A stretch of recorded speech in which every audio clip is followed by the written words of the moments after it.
প্রধানমন্ত্রী পদ থেকে শেখ হাসিনা পদত্যাগ করার একদিন পর দ্বাদশ জাতীয় সংসদ বিলুপ্ত ঘোষণা করেছেন রাষ্ট্রপতি মোহাম্মদ শাহাবুদ্দিন। মঙ্গলবার রাষ্ট্রপতির প্রেস উইং এক সংবাদ বিজ্ঞপ্তিতে এ তথ্য নিশ্চিত করেছে।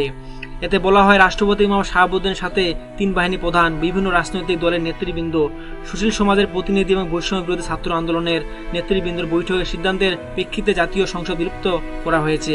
বিজ্ঞপ্তিতে বলা হয়, বিএনপির চেয়ারপারসন বেগম খালেদা জিয়াকে মুক্তি দেওয়া হয়েছে এবং গত 1 জুলাই থেকে 5 আগস্ট পর্যন্ত বৈষম্য বিরোধী ছাত্র আন্দোলন ও বিভিন্ন মামলায় আটককৃতদের মুক্তি দেওয়া শুরু হয়েছে এবং ইতিমধ্যে অনেকে মুক্তি পেয়েছে।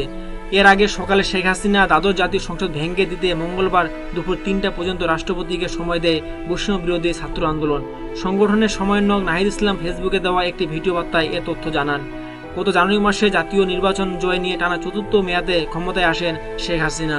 তবে কোটা সংস্থার ঘিরে জুন মাসে শুরু হওয়া ছাত্র বিক্ষোভ, জুলাইয়ের শেষে এবং আগস্টের শুরুর দিকে ব্যাপক সরকার বিরোধী আন্দোলন রূপ নিলে মাত্র 7 মাস পরেই ক্ষমতা ছাড়তে বাধ্য হয় শেখ হাসিনা সরকার।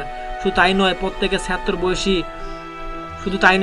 76 বছর বয়সী এই নেত্রী তার ছোট বোন শেখ রেহানা সামরিক হেলিকপ্টারে করে ভারতে আশ্রয় গ্রহণ করেন। ধারণা করা হচ্ছে আওয়ামী লীগের প্রধান লন্ডনে রাজনৈতিক আশ্রয় চাইতে পারেন।